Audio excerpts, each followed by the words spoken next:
Baiklah, berikut presentasi dari kelompok 3 yang berjudul PRO atau Public Relation Officer Competencies.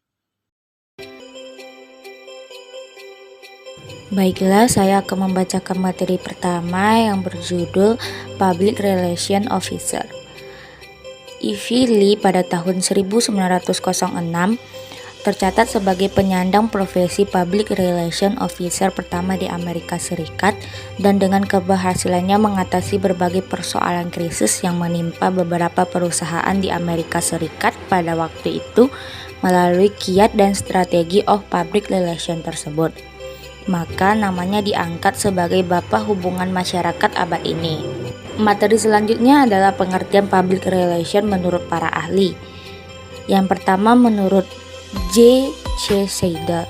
J.C. Seidel adalah seorang public relation director pada Division of Housing di New York, yang berbunyi, public relation adalah proses yang berkelanjutan dari usaha manajemen untuk memperoleh jasa baik dan pengertian daripada langganannya, pegawai-pegawainya, dan publik pada umumnya, ke dalam mengadakan analisa dan koreksi atau perbaikan-perbaikan terhadap diri sendiri, keluar mengadakan pernyataan yang berarti menguntungkan. Yang kedua, menurut W. Emerson Reck, seorang public relation director pada Colgate University, yang berbunyi public relation adalah kelanjutan dari proses penetapan kebijaksanaan, pelayanan dan sikap yang disesuaikan dengan kepentingan orang atau golongan agar orang atau lembaga itu memperoleh kepercayaan dan jasa baik dari mereka.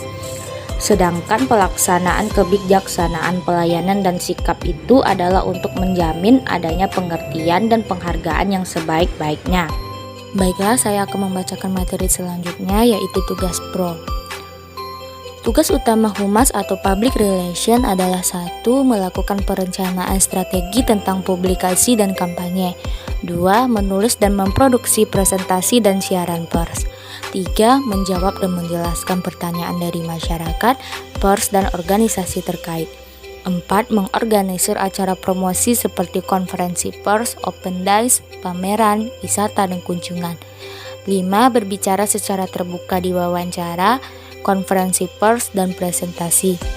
6. Memberikan dan menyediakan data informasi tentang peluang promosi baru dan kampanye PR kepada klien. 7. Menganalisis liputan media. 8. Commissioning atau melakukan riset pasar yang relevan. 9. Sebagai penghubung dengan klien, manajerial dan staf jurnalistik tentang anggaran, rentang waktu, dan tujuan. 10. Merancang, menulis, dan atau memproduksi presentasi, siaran pers, artikel, leaflet, jurnal, laporan, brosur publisitas, informasi untuk situs web, dan video promosi. Etika PRO menurut CISAC. Dalam bukunya The Extent and Intention of PR and Information Activities terdapat 3 konsep. Yang pertama ada the image, knowledge about us, and the attitude toward us that our different interest group have. Artinya, jika adalah pengetahuan mengenai kita dan sikap terhadap kita yang mempunyai kelompok-kelompok dalam kepentingan yang saling berbeda. Yang kedua ada the profile, the knowledge about an attitude toward we want our various interest group to have. Artinya, penampilan merupakan pengetahuan mengenai suatu sikap terhadap yang kita inginkan untuk dimiliki kelompok kepentingan kita yang beragam. Yang ketiga ada the ethics is branch of philosophy. It is a moral philosophy. Our philosophical thinking about morality often used as equivalent with right or good. Artinya, etika merupakan cabang dari ilmu filsafat, merupakan filsafat moral atau pemikiran filosofis tentang moralitas, biasanya selalu berkaitan dengan nilai-nilai kebenaran dan kebaikan. Selanjutnya, etika dan profesi pro. 1. Etika erat kaitannya dengan pelaksanaan kode etik perilaku. Fungsi dari keduanya adalah untuk melindungi mereka yang mempercayakan kesejahteraan di tangan profesional.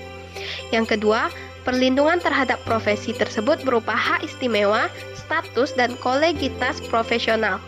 Dalam profesi, penerapan nilai-nilai moral dalam prakteknya disebut sebagai etika terapan. Yang ketiga, etika profesi merupakan norma-norma, nilai-nilai, kaidah-kaidah, ukuran-ukuran yang diterima dan ditaati oleh para pegawai atau karyawan, berupa peraturan-peraturan tatanan yang ditaati semua karyawan dari organisasi tersebut. Yang selanjutnya adalah etika yang harus dikuasai Public Relation Officer. Yang pertama adalah good communication for internal dan external public. Yang kedua, tidak terlepas dari faktor kejujuran sebagai landasan utamanya.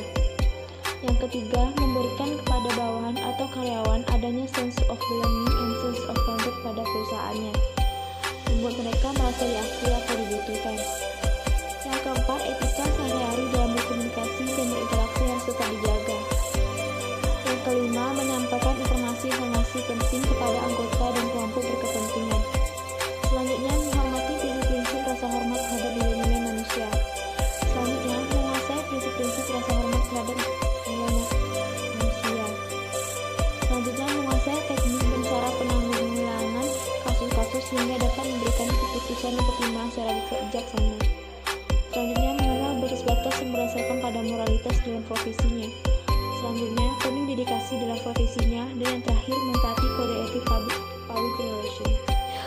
Kode etik dan dasar etika pro. Kode etik public relation. 1. Kode of conduct merupakan kode perilaku sehari-hari terhadap integritas pribadi, klien dan majikan, media dan umum, serta perilaku terhadap rekan profesinya.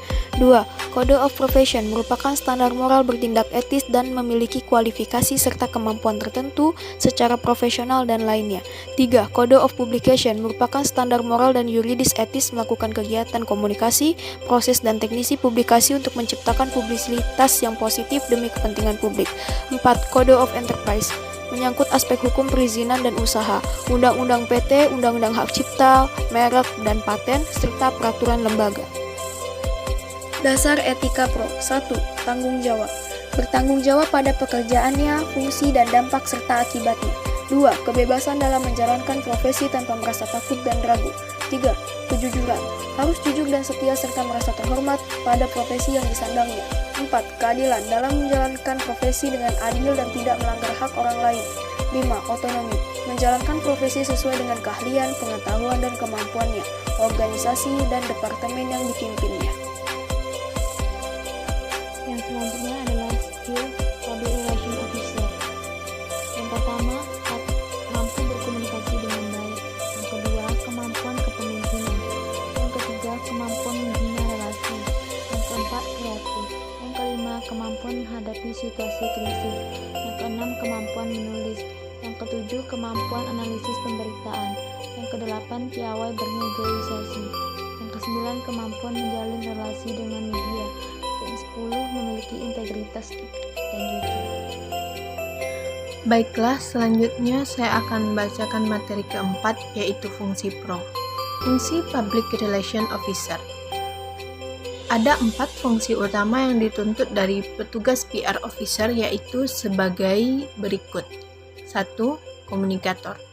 Sebagai juru bicara organisasi, PR berkomunikasi secara intensif melalui media dan kelompok masyarakat.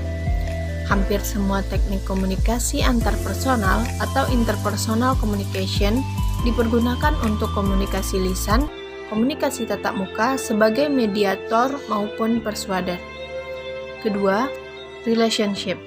Relationship yang tidak harmonis berisiko menimbulkan ketidakpuasan publik yang pada akhirnya mengancam kelangsungan bisnis perusahaan.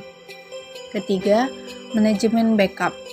Menunjang kegiatan departemen lain dalam perusahaan seperti bagian pemasaran, operasional, teknik, keuangan, personalia demi terciptanya tujuan bersama. Yang keempat, good image maker. Menciptakan citra perusahaan dan publisitas positif. Dalam 2 dekade terakhir, publik mencermati nama-nama pejabat PR officer yang kerap muncul sebagai narasumber perusahaan atau organisasi yang diwakilinya. Baiklah, sekian presentasi dari kami kelompok 3. Mohon maaf bila ada kekurangan. Terima kasih atas perhatiannya. Assalamualaikum warahmatullahi wabarakatuh.